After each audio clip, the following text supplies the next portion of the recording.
Okay, welcome folks. So I'm going to go ahead and get started on our verbatim theater mini lesson. And I've put into the chat and also into the Padlet a template that you can use to kind of follow along. Again, always these are flexible templates.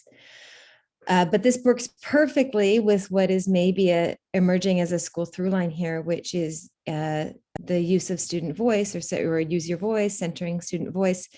This is a practice of performing community voice. And it aligns very well with any introduction to speaking and listening skills in any context. It also works very well in the context of conducting research with experts. So what we've seen a lot of folks do, especially in the sciences or social sciences, is ask students to find an expert. I believe some of you may have done this last year, even at this school, is find an expert to interview and use this in that way so that they're conducting their own research and learning how to do so. This is also a great way of shifting power in the classroom because your students are the ones becoming those ethnographers, taking those notes, presenting their perspective, having held this interview process. So it's a really valuable tool for them to start to feel engaged in the world in their own research. So verbatim theater, performing community voice, just as a reminder, comes from the artwork of Anna DeVere Smith, theater artist Anna DeVere Smith, who's fantastic. And especially as a performing arts school in Los Angeles, her work on called Fires in the Mirror, Twilight Los Angeles. Twilight Los Angeles was about the Los Angeles uprising. So it's an excellent piece of theater. It has been recorded, so I think you can probably find it online still. And it's a great way of introducing that conflict and how that all played out, because she interviews 30 people on all sides. So she's interviewing, for example, in that experience, a store owner, someone taking a stand in the streets, the sheriff at the time, right? She's gathering all of the perspectives of the community in order to form a larger truth. So that's one example. I used this with my students each year, and I would have them perhaps interview a peer, an elder, or a leader in whatever subject matter we were approaching. And another way that I really enjoyed was when students would interview a family member. So those tend to be some of the most moving pieces, or maybe a mentor of theirs of some kind. So this can be used in a very flexible format. And the way that you actually play it out in the classroom is you'll ask students to use either notebooks or pens and or recording devices. What I often say is if students do have access to a phone recording device, to try to just use voice. People can really act differently when they know they're being filmed. So it often kind of interrupts the flow of the conversation. So if they can go to voice only, and then they are having to really listen as an actor or as a performer and observe. So most of the job is listening. And again, this is a standard that feels mysterious, right? How do you teach listening? This practice of verbatim theater is a way to teach listening skills. So you can even have them practice by pairing up with one another. So that's this version, is to give the gift of listening. You'll ask students to conduct maybe a 5-minute interview to start. If it goes much longer than 5 or 10 minutes, there's just too much content.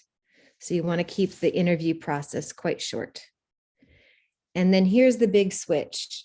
50% of the focus is on the tone of the person, the body language, how fast or slow they're speaking or moving, that kind of thing.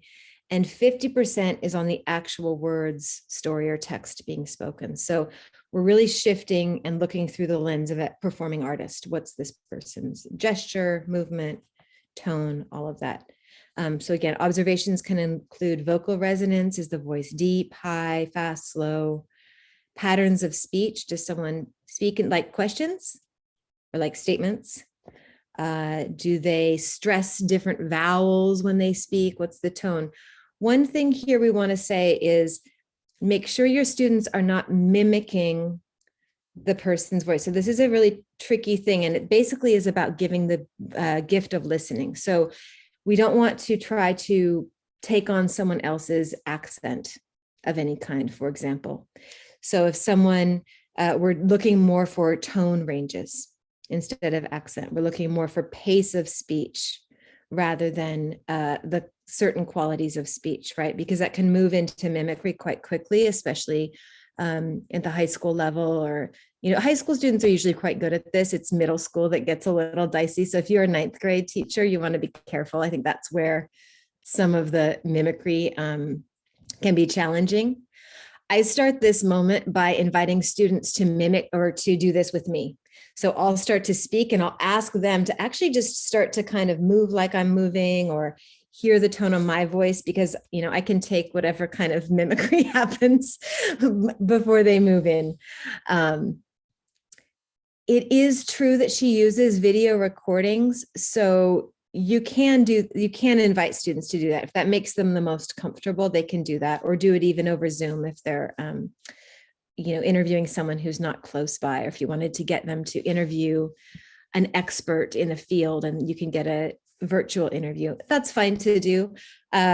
I just challenge folks to kind of do the direct observation in the moment as much as possible, to really start to engage with the human in front of them. Sometimes the video can get in the way of that when young folks are first practicing, right? We're really trying to get to that human to human connection here. A great question though. The other kind of things are to think about quality of movement through space. So, just even as you're observing me, what would you say my repeated actions, right? You can start to see, I use my hands a lot. I gesture in this particular way. I can look at it and just see my Italian grandmother when it shows up, right? So it's a character already is developing by someone who talks like this, right? So you're going to ask the students to say, okay, what kind of gestures are repeated? Is someone playing with their hair, or straightening something, or holding their hand here? So what's just being repeated? You did do this last year. So this is kind of a review. You did this with one another. And then, I don't know, did any of you actually participate in doing this in your classrooms last year?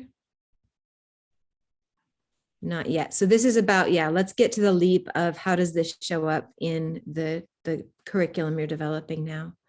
So I don't do this interview, but I've tried to get them to develop a habit of repeating answers to very low-level knowledge questions.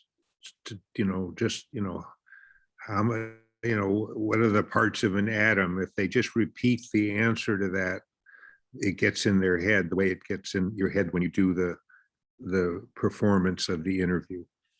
Absolutely. Yeah. And so have you ever used also some gesture with that, or some physical movement? Haven't done that so much. Yeah, I would recommend it. The muscle memory really helps us to attach. So for example, actors often attach, when they're speaking a line or memorizing something, they'll attach it to a movement. So I might pick up my teacup on that line, right? Or so if you have, this goes with that atomic language. So if they're doing the movement and the words together, the body will remember in a much more profound way. I think there's a lot of studies around that. So I would, maybe that's a good. All you have to do is watch Anna Devere Smith, even a short piece, to get the idea. Yeah, absolutely. Yeah. So thank you. I'm so excited. I really want to hear your outcomes on these. So as you take notes, or as the students are taking notes, they can just write down exact words or phrases that are most exciting to them. So they're really looking for, what's most exciting to the speaker and what's resonating for them. They do not have to get every word down, but what they do get down should be verbatim or exact. So what you really don't want to do is put any words in the person's mouth. One kind of first error people will make when engaging this is to write down what they think about what's being said. Or they might write down, And then she said this, or they might speak that. We're not doing that. We're just going for the actual words and phrases spoken. So that's taking it into being theater dialogue, right? That you're just being that character rather than commenting on that character. So that's the really big distinction here. It also is a great act of empathy, right? Because we're actually asking people to step into one another's shoes. And that's the quality or tone of this work. Is it's a gift to be seen and heard. And what Anna Devere Smith will say is find the place where your souls meet, right? So you're really asking people to try to empathize with the person across from them. Very different energy from mimicking the person across from you, right? So this can be really a beautiful community building space when everyone enters in that way. You really are asking for great empathy from your students. And if you have just a couple great leaders in your class who know how to do that well, then folks will follow. That's what I have found, especially at high school level. I feel like there's less and less issues with kind of a mockery, right? That level. That would be, I think, the caution point, though. In that vein, some sample inquiries are to kind of keep the conversation light, right? So we're going to ask people to, sorry, I live by a train, to ask, when were they happiest? What are they most proud of? What's a first beautiful memory they remember? We don't want to get into a place where we're asking people to, bring up trauma to one another necessarily in the space, right? Especially because you'll be playing that person. Now, if someone chooses to share something that has been very deep, important, challenging for them, that's their choice. But we want to kind of stick with, beautiful things that people feel comfortable sharing with each other, and allow the storyteller to share at whatever level they like, if that makes sense to folks. Now, again, if you're going to have your students interview an expert in the field, so say they're going to find a way to contact a science professor at a local college, then they might want to ask a bigger question about, what first got you into the work. But you do want to get them to speak about stories, right? Try to get them to tell a story, not just facts, not just opinions, but a story. That's what's going to make for some good theater here. Yeah. All right. So moving into how it plays out. If they're doing it in the classroom, they can just do this right in that same, maybe week or period, or so you can see how the timing goes, maybe the following day. They're just going to bring this interview down to some words, if it's a very short amount of time, phrases, paragraph or monologue. You can decide. Maybe the class is actually putting these all together and performing a play about an element of scientific knowledge, or whatever your subject is. They're actually creating a play by putting all these characters together. You can think about your context and lesson, and then sharing it out. So when they do share out, this is really important. This is where you're going to get your assessment, is right after the sharing. Have the performer name what worked for you. What did you learn through this process? What was the research like? What did you observe in what the person said?